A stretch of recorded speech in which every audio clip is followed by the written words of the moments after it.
एकाधिपति शोधन कोई कर रहे थे, उसी को कंटिन्यूशन करते हैं। ठीक है, तो एकाधिपति शोधन हमने देख लिया कैसे करना है। इसमें हमें देखना है कि इसमें 3-4 रूल्स हैं, प्रिंसिपल्स हैं। सबसे पहला क्या है कि इसमें कर्क राशि और सिंह राशि, कर्क राशि और सिंह राशि का शोधन नहीं होता। जो भी वैल्यू त्रिकोण शोधन से आएगी वही हम एकाधिपति शोधन में एज सच लिख देंगे, क्योंकि चंद्रमा की एक सिंगल राशि है कर्क और सूर्य की राशि है सिंह। तो दोनों की एक एक राशि, इसलिए जो भी यहाँ पर त्रिकोण शोधन में वैल्यू हैगी वही हम एकाधिपति शोधन में लिख देंगे। उसके बाद हम देखते हैं हर ग्रह की जो दोनों राशियाँ उनको हम देखेंगे। अगर दोनों में से किसी एक में भी ज़ीरो है, दोनों में आ गए तो दोनों में ज़ीरो लिखेंगे। अगर एक में भी ज़ीरो आता है तो भी हम उन दोनों को कोई शोधन नहीं करते, कोई चेंज नहीं करते, हम उनको एज सच लिख देते हैं।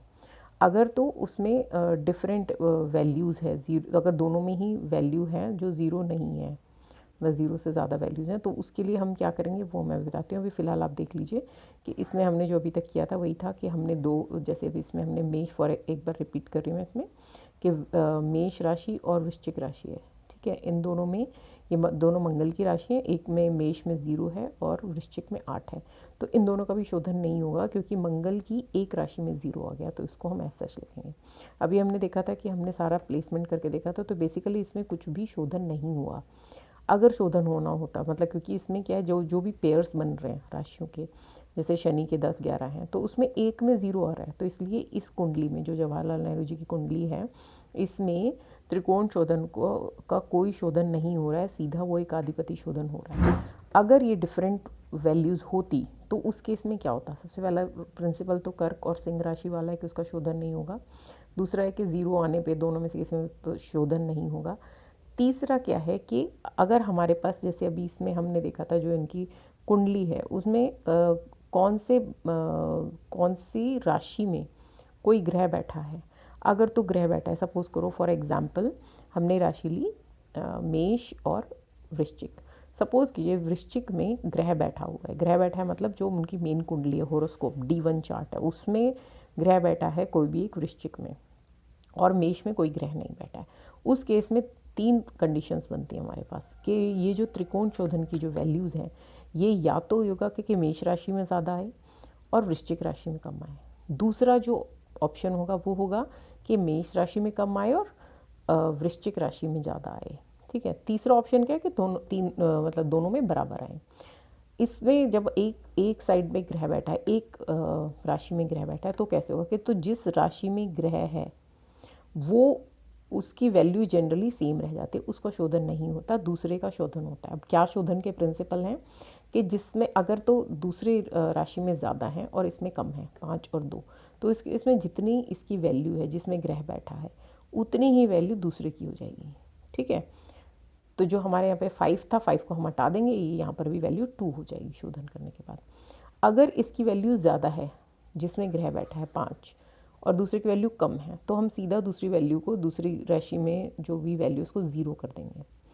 तीसरा ऑप्शन है कि दोनों अगर बराबर हैं तो बराबर में भी सेम रूल है कि हम दूसरी उसको 0 कर देंगे, तो ये हमारे पास रूल है।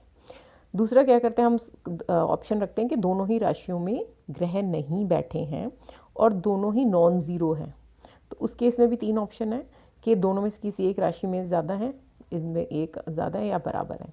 तो इसमें जो भी कम होंगे, इसमें अगर जैसे हमारे वृष राशि में और तुला राशि में, वृष में 5 हैं और तुला में 2 हैं, तो जो कम है वही दोनों का वैल्यू हो जाएगा। तो इसमें 2 हैं तो दोनों की वैल्यू 2 हो जाएंगे। अगर हमारे पास वृष राशि में 2 होते और तुला राशि में 5 होते तो दोनों में 2-2 हो जाते। तीसरा है कि अगर दोनों में बराबर होंगे, 3-3 होंगे, तो दोनों ही 0 हो जाएंगे। ये शोधन के प्रिंसिपल्स हैं, जब वो हमें याद रखने हैं जब भी हम त्रिकोण शोधन से एकाधिपति शोधन कर रहे हैं। ठीक है, तो हमारे पास एकाधिपति शोधन करके ये चार्ट आ जाता है। उसके बाद नेक्स्ट हम क्या करते हैं, हम बनाएंगे ग्रहपिंड का निकालेंगे और राशिपिंड निकालते हैं। ग्रहपिंड और राशिपिंड क्या होता है कि हर ग्रह जो D1 चार्ट में जो ग्रह बैठे हुए हैं उनकी एक स्टैंडर्ड वैल्यू दी गई है। ये बुक में अवेलेबल है चार्ट पूरा।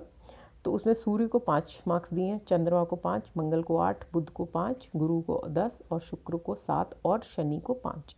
अब हमें ये देखना है कि ये ग्रह जहाँ जहाँ बैठे हैं कुंडली में D1 में उस भाग में एकाधिपति वाले जो चार्ट है, जो वर्ग है, उसमें कितने कितने मार्क्स आए हैं। ठीक है, वो हम कैलकुलेट करेंगे यहाँ पर।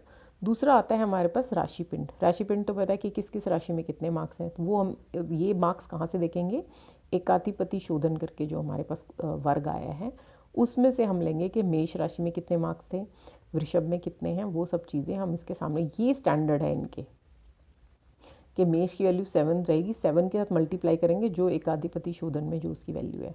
ऐसे वृष की वैल्यू 10 है, इसको मल्टीप्लाई करेंगे जो वृष राशि में एकाधिपति शोधन वाले चार्ट में जो वैल्यू है। ठीक है, अब जब हम ग्रह पिंड करेंगे, मैंने जो बोला ग्रह, तो इसमें क्या है हमारे पास जो D1 चार्ट में जो डिफरेंट हाउसेस में, डिफरेंट राशियों में बेसिकली जो ग्रह बैठे हुए हैं उसमें जितने मार्क्स हैं, किसमें, हमारे एकाधिपति शोधन में जो मार्क्स हैं वो हम लिखेंगे। फॉर एग्जांपल देखिए अभी इसमें क्या है, सूर्य देखते हैं।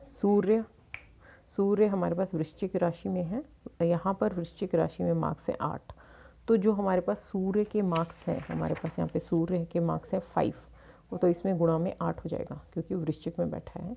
ऐसे चंद्रमा इस चार्ट में आपके पास है कन्या में, तो कन्या में हमारे पास एकाधिपति शोधन में मार्क्स है 5, तो चंद्रमा की वैल्यू कितनी होती है, चंद्रमा की 5 होती है और उसमें जो है 4 है, तो 5 चौक 20, 5 4 20। ऐसे ही करके हम सारे ग्रह को वैल्यूज़ लिख लेंगे। ठीक है, इसमें मंगल हाउस में है, चंद्रमा जिसमें भी जिसके जितने मार्क्स हैं हम वहाँ से ये एकाधिपति शोधन से वैल्यूज़ डाल देंगे और ये स्टैंडर्ड वैल्यूज़ हैं, इसके साथ मल्टीप्लाई करेंगे और जो भी हमारे पास वैल्यू आएगी उसको ऐड कर लेंगे, तो ये हमारा टोटल ग्रह पिंड वैल्यू हो जाएगा। ठीक है, सेम ये राशि पिंड निकालते हैं। राशि पिंड तो सिंपल है, जो राशि में जितने जितने मार्क्स हैं एकाधिपति शोधन वाले उसमें वर्ग में, वही हम लिखेंगे, फिर उसको ऐड कर देंगे मल्टीप्लाई करने के बाद, तो हमारे पास इसमें आ रहा है 325। ठीक है, तो टोटल शोध्य पिंड कैसे कैलकुलेट करते हैं, ग्रह पिंड प्लस राशि पिंड। तो ग्रह पिंड हमारे पास यहाँ से ऊपर से देखिए 185 आ गया, राशि पिंड हमारे पास यहाँ से आ गया 325, दोनों को ऐड किए तो 510, तो इसका जो शोध्य पिंड हो गया वो 510 हो गया। ठीक है जी, इसके अलावा एक कॉन्सेप्ट होता है रेखा सर्वाष्टक वर्ग। रेखा सर्वाष्टक वर्ग कैसे कैलकुलेट करते हैं, इसे रेखा सर्वाष्टक वर्ग बोलते हैं, रेखा ऐसे भी बोलते हैं। इसमें क्या होता है, आपका जो बिंदु ऐसे भी बना है उसमें से हर राशि में जितनी भी वैल्यूज़ हो उसको 56 से माइनस कर देंगे और जो आपके पास वैल्यू आएगी वो आपका उस भाव का रेखा ऐसे भी का वैल्यू आ जाएगा। फॉर एग्जाम्पल अभी जैसे हमने ये बनाया, इसका सर्वाष्टक ये रहा, बिंदु ऐसे भी का बिंदु सर्वाष्टक है ये 30 आया, तो अगर हम इसका रेखा ऐसे भी बनाएंगे तो उसमें क्या होगा, हम इसको फर्स्ट जो हमारी कर्क राशि है उसमें 30 है, तो इसको 56 से जब माइनस करेंगे तो हमारे पास 26 आ जाएगा, तो हमारा फर्स्ट हाउस में वैल्यू जो आएगी वो 26 आ जाएगी। ऐसे इसको 56 से करेंगे तो जो भी वैल्यू आएगी हम यहाँ पर लिखेंगे। ऐसे सबको करके हम जो एक हमारे पास एक चार्ट तैयार हो जाएगा, वो हमारे पास होता है रेखा SAV। एक बार रेखा SAV हमारे पास आ जाएगा तो उसके बाद हम उसका भी सेम मंडल शोधन करेंगे। मंडल शोधन करने के लिए क्या होगा, रेखा SAV को 12 से भाग देंगे और जो भी शेषफल आएगा उसको लिख लेंगे ऐसे ही। फिर हमारा रेखा SAV रेखा का जो सेम इसको मंडल शोधन के बाद हम त्रिकोण शोधन करेंगे, वही धर्म, काम, मोक्ष और अर्थ वाले त्रिकोण के हिसाब से कैलकुलेट करेंगे और फिर एकाधिपति शोधन करेंगे, जो हमने प्रिंसिपल्स के थ्रू एकाधिपति शोधन किया, तो दोनों का सेम चार्ट बनेगा। एकाधिपति शोधन करने के बाद सेम हमें उसका भी शोध्य पिंड निकालना है, राशि पिंड और ग्रह पिंड को कैलकुलेट करके, जैसे हमने ये कैलकुलेट किया। बट इसमें जो कैलकुलेशंस होंगी वो रेखा SAV की होंगी। ठीक है, थैंक यू।